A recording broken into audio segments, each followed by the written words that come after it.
My own father fired me from the very business I grew up building with him, right after I took it to Fortune 500 status. He thought he won until he saw my stock. I never thought in a million years I'd be sitting here telling strangers about this, but maybe it'll make sense why it still hurts.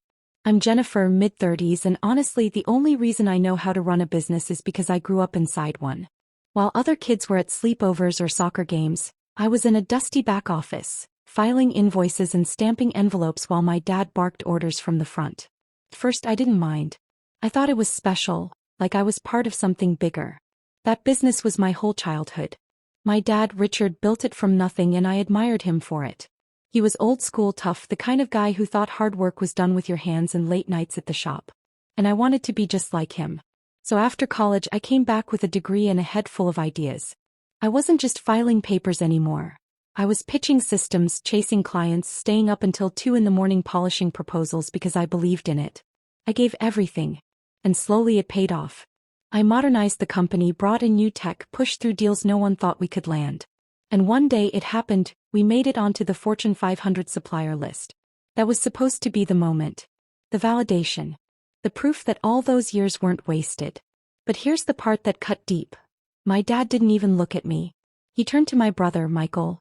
The same Michael who barely showed up, who spent more time on golf courses than in meetings, and told everyone he was the reason we'd grown so big. I stood there, smiling through my teeth while everyone clapped for him. You know how it feels to want one person's recognition so badly that you'll swallow anything just to get it? That was me. I kept telling myself maybe next time, maybe the next contract, maybe the next milestone. But deep down I already knew the truth. To my father I was never the partner. I was never the leader. I was just his daughter. And that's why the betrayal hit the way it did. My dad, Richard, has always been the kind of man who thinks his way is the only way. He built the company with his hands, so in his mind, that gave him the right to decide everything. To him I was useful but never truly capable. Just the helper who made things run smoother. He never once introduced me as a partner, only as his daughter who pitched in. It was like no matter how hard I worked, he'd already decided my ceiling. Then there was my mom, Linda. She hated conflict, always the one smoothing things over when voices got raised. She'd pat my shoulder, whisper that my father meant well, and tell me to keep going. But she never pushed back against him. Not once. I think she believed keeping peace was more important than standing up for me. And then Michael. My brother could walk into the office late, skip out on half the workload, and somehow still be praised for his leadership qualities. He was lazy, entitled, and everyone knew it, but my dad lit up every time he mentioned him. He'd say things like, "Michael's got potential," or, "Michael will take this company even further." Meanwhile, Michael was barely lifting a finger while I was grinding every single day. I was the one staying until midnight to finish reports, fixing messes no one else even noticed, creating strategies to land clients we desperately needed.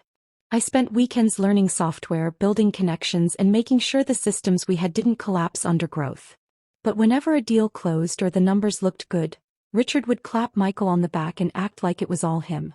I can't even count the times I sat in meetings where I presented an idea, only to hear my dad brush it aside, then let Michael repeat the exact same thing 5 minutes later and call it brilliant. He'd smile proudly like Michael was some visionary while I sat there biting my tongue. It was exhausting, pouring my heart into something that kept treating me like I didn't matter. But I kept at it because I thought if I just proved myself enough he'd finally see. Instead, every subtle dismissal, every casual put-down, every word of praise he handed to Michael planted seeds I didn't want to recognize back then. Seeds of betrayal I should have seen coming. I remember the first time I walked into a boardroom to negotiate with executives twice my age. My palms were sweating, but I kept my voice steady and laid out the numbers. When they finally shook my hand, I knew I had secured a deal that would change everything for us. That wasn't a one-time thing. I kept landing contracts that pushed the company further than anyone thought possible. One by one, those wins stacked up until we weren't just another small firm. We were being recognized on a Fortune 500 supplier list. It felt surreal, like all the late nights and endless planning were finally paying off. To keep pace with the growth, I pushed for changes most people in the office didn't even understand at first. I brought in systems that streamlined production, software that cut costs, and tech that made us stand out from competitors. The revenue chart started climbing, and for the first time, our name carried weight outside our little circle. That should have been a moment of pride for me for my work. But it didn't turn out that way. Richard soaked in the attention as though he'd personally orchestrated every move. He smiled for the cameras, shook hands with partners, and whenever questions about leadership came up, he shifted the spotlight to Michael. "My son's got a good head for this," he'd say, patting him on the back while I stood right there invisible. At company meetings, I'd walk in with binders of data, ready to guide decisions. Instead, I'd be asked to fetch coffee, take notes, or step aside so Michael could lead the conversation. No one acknowledged that the strategies on the table had come from me. I wasn't the executive in the room. I was treated like someone tagging along. Did it sting? Absolutely. But as much as I wanted to scream, I couldn't walk away. The business was in my blood. It wasn't just numbers or contracts. It was the foundation of my childhood, the place where I thought my future belonged. Every ignored contribution hurt, but I swallowed it because deep down I still believed it was worth it. I kept going, not for Richard's approval or Michael's recognition, but because I couldn't imagine giving up on what I thought was supposed to be my legacy. The day it happened still feels unreal. I walked into the office thinking maybe finally things were turning around. We had just hit another milestone, and part of me believed this would be the moment my dad would actually acknowledge what I had done. Instead, he asked me to step into his office, his face unreadable. I sat down across from him, waiting for the words I'd been chasing for years. Some hint of respect, even just a small thank you. What I got instead was ice.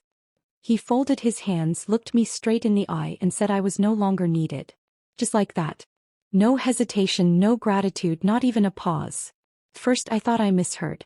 I laughed nervously, waiting for him to explain, to clarify that he meant something else. But then he leaned back in his chair and told me Michael would be stepping into my role. He said it like it was the most natural decision in the world, as though I hadn't poured every ounce of myself into keeping this company alive. I felt my chest tighten, heat rising to my face as he gave me his reason. According to him, I was too emotional for leadership. Those were his exact words. Then, as if to twist the knife deeper, he added, "Michael's a man, he'll handle it." I can't describe the mix of anger and heartbreak that washed over me in that moment. It wasn't just about losing a job. It was about realizing my own father never saw me as capable, never believed I belonged in the position I had earned. I wanted to scream at him, to list every deal I had negotiated, every sacrifice I had made, every sleepless night I had endured to get us here. But my throat locked up. All I could do was stare, searching his face for any sign of regret. There was none. When I finally stood, my legs felt heavy, like I was moving through cement. I walked out of that office carrying nothing but the sound of the door clicking shut behind me. And in that instant, I didn't feel like a daughter or a leader. I felt like trash someone had thrown to the curb. I wish I could say I walked away strong, but the truth is I fell apart. Everything I had built my life around was ripped out from under me.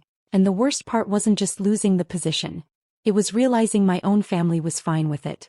I sat at home for days, staring at my phone, waiting for someone to call and tell me it was a mistake. No one did. When my mom finally came by, I thought maybe she'd stand up for me. Instead, she gave me a soft smile, the kind that pretends to soothe but cuts deeper, and told me to just give it time. Time for what? For my father to realize what he'd done? For my brother to fail so badly he had no choice but to beg me back? She didn't defend me, didn't even raise her voice. She just wanted the house to stay quiet, like my pain was less important than keeping the peace. And then there was Michael. He didn't even try to hide how much he enjoyed watching me fall. He cornered me in the hallway one night, smirk plastered on his face, and thanked me for setting him up so well. Like all my work all those years had been nothing more than a stepping stone for him to climb over. His smugness was almost worse than my dad's betrayal. I started questioning everything about myself. Maybe they were right. Maybe I wasn't cut out for leadership. Maybe I was too sensitive, too desperate for validation. The doubts crawled into my head and wouldn't leave. I'd wake up at 3 in the morning replaying every decision, every meeting, every word I had ever spoken in that office. Had I really just imagined I was making a difference? It got dark. Darker than I liked to admit. I thought about walking away from business completely, starting over somewhere no one knew my name. I thought about disappearing. But in the middle of that spiral, something small but fierce flickered inside me. I couldn't define it yet, but it whispered that I wasn't finished. That maybe, just maybe, this wasn't the end of my story. It was only the beginning of something I hadn't seen coming. One night, while I was digging through old files, I stumbled across a folder I hadn't touched in years. Inside was paperwork I had almost forgotten about. Documents showing the shares I had bought back when the company was gasping for air. I remembered the day I signed them. My father had shrugged, brushed it off like it was nothing more than a gesture. He never thought I'd actually put my own savings on the line, but I had. Every cent I had scraped together went straight into that business because I believed in it more than anyone. Back then, those papers felt symbolic, like proof that I wasn't just an employee but an owner too. He never treated it seriously. He told me it was a drop in the bucket, not worth mentioning. I tucked the memory away and kept moving forward. But now, staring at those pages, I realized the game had changed. The company had exploded in value since then. And that little drop in the bucket had transformed into something massive. I sat there, calculator in hand, doing the math over and over, making sure I wasn't imagining it. The numbers didn't lie. The stock I held was worth millions. That was the moment something inside me shifted. He might have fired me, stripped me of a title, erased my name from the office door. But he hadn't taken this. As long as I held those shares, I wasn't powerless. I wasn't discarded. I was still part of the foundation, whether he acknowledged it or not. For the first time in weeks, I felt steady again. The ache was still there, but beneath it was a spark of control. I didn't need to run, didn't need to beg for scraps of recognition. I had leverage. Real leverage. But instead of rushing to cash out, I sat with the knowledge. I decided to wait, to watch. The company was growing fast, and I wanted to see where it went without me steering it. It was like standing on a cliff, looking down at the wreckage but also realizing I held the rope. I didn't know exactly how I'd use it yet, but I knew I wasn't done. Not by a long shot. Once the fog in my head cleared, I knew I couldn't just sit back and watch forever. I needed something of my own, something that couldn't be stolen out from under me. So I poured my focus into building a consulting firm from scratch. No fanfare, no announcements, I kept it quiet, almost secretive. Started with a laptop, a phone, and a list of contacts I had built over years of grinding. Reaching out felt strange at first. I worried people would shut me down, that they'd only see me as Richard's daughter, instead of someone with skills of her own. But the opposite happened. Executives I had worked with before remembered me, not him. They knew who had done the heavy lifting on deals, who had actually delivered results. Bit by bit, they agreed to hear me out, and soon I had partnerships forming with corporations far larger than anything my father had ever dreamed of handling alone. The irony was almost painful. Many of those same contracts I had once secured for my family's business began to slide across the table to me instead. Not because I stole them, but because people trusted me. They wanted competence, not excuses. And the more ground I gained, the weaker the old company became. Meanwhile, Michael was drowning. Without me behind the curtain keeping everything running, the systems I had set up started cracking. He didn't know how to troubleshoot, didn't understand the tools, and certainly couldn't negotiate the way I had. Employees were frustrated, clients complained, and deadlines slipped through the cracks. Richard, stubborn as ever, refused to look at the truth. He brushed off the losses, muttering about market shifts and bad timing. He couldn't bring himself to admit that the very person he had thrown away was the reason the company had thrived. To him, it was easier to blame bad luck than face the reality staring him in the face. I watched it all unfold from the sidelines, outwardly calm but inwardly fueled by every report I heard. My consulting firm was thriving, his empire was crumbling, and for the first time in a long time I didn't feel like the powerless one. I wasn't just surviving, I was quietly turning the tide. The cracks widened faster than anyone expected. Within months, revenue charts that had once climbed upward began slipping, and long-term clients quietly backed out of their agreements. Contracts that had once seemed untouchable were suddenly gone, and panic set in inside those walls. Michael, who had always carried himself with smug confidence, couldn't hide his fear anymore. He was snapping at staff, pacing through offices, and drowning in responsibilities he didn't know how to manage. As the numbers sank lower, Richard's pride finally started to bend. For years he had insisted that the company was unshakable, that it could withstand anything, but the evidence was right in front of him. Desperation pushed him to do something I never imagined. He picked up the phone and called me. His voice carried a tone I had never heard before, not authority or dismissal, but something closer to pleading. He told me the business needed family to pull together, that I should come back for the sake of everything we had built. For a moment, I let the silence stretch, forcing him to sit with his own words. Then I reminded him as calmly as I could, that he had already made his choice.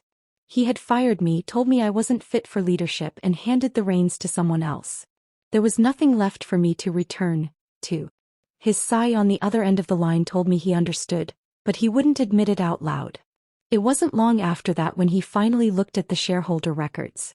I can only imagine the shock that hit him as he scrolled through the breakdown, realizing I wasn't just some former employee with hurt feelings. I was still one of the largest stakeholders in the company. My investment, the one he had dismissed as trivial years ago, now gave me influence he could never erase. I wasn't in the room when he discovered it, but word reached me quickly. Richard's face reportedly went pale, his jaw clenched, and for once he had no words. The man who believed he controlled every outcome suddenly saw just how little power he had left. And in that moment the balance finally shifted. Dinner that night felt more like a courtroom than a family gathering. The air was thick, every clink of silverware cutting through the silence until Richard finally spoke. His voice wasn't calm, it was sharp, accusing. He looked me dead in the eye and said I had turned my back on them, that I was tearing apart what he had spent his life building. I set my fork down, steadying my breath. Then I told him the truth he refused to face. I hadn't betrayed anyone. He had betrayed me the moment he pushed me aside, the moment he decided Michael was worth more simply because he fit his idea of leadership. My words landed heavy, and for once he didn't have a quick response. Michael, on the other hand, exploded. He called me selfish, bitter, claimed I was jealous of his position. His rant was loud, scattered, full of insults meant to sting. I let him go on until he ran out of steam, then I cut through his noise with nothing but facts. Every major client, every streamlined process, every ounce of growth had come from me. I laid it all out like a ledger, detail after detail, until the room went quiet again. His face turned red, but he had no counter. That's when I told them what they needed to hear most. I wasn't just holding shares, I was done holding them. I was selling, and not to some neutral buyer. I had already lined up a deal with a rival that had been eyeing the company for years. The words dropped like a stone in water, and the ripple of silence that followed was deafening. Richard's face drained of color. For the first time in my life I saw fear in his eyes. Not the kind that comes from competition, but the kind that comes from realizing the ground beneath you is gone. He understood in that instant what it meant. The company, his control, his legacy, all of it was slipping away, and there was nothing he could do to stop it. The sale went through faster than anyone expected. One signature and my shares were gone. Transferred into the hands of a competitor who wasted no time reshaping the company. The payout that hit my account was larger than anything I had ever imagined. For the first time in years I wasn't worried about survival. I had freedom. Back at the company the changes were brutal. New leadership cut deep, stripping Richard of authority and pushing him into retirement he hadn't planned for. Michael, stripped of the role he had gloated about, was shoved into a lower position where no one cared about his last name. Everything they thought they controlled was gone. I didn't celebrate with champagne or parties. My victory was quieter, heavier. I stood outside one evening, breathing in the cool air, and realized the truth. The family business I had once cherished had already died the moment my father chose betrayal over trust. What I let go of in that sale wasn't mine anymore. It hadn't been for a long time. I walked away not broken, not bitter, but stronger. I hadn't just survived their dismissal. I had taken back my power, and in the end I won. Do you think I made the right choice by cashing out and walking away, or should I have stayed and fought for the business? Let me know in the comments, I'd love your thoughts. Don't forget to subscribe for more.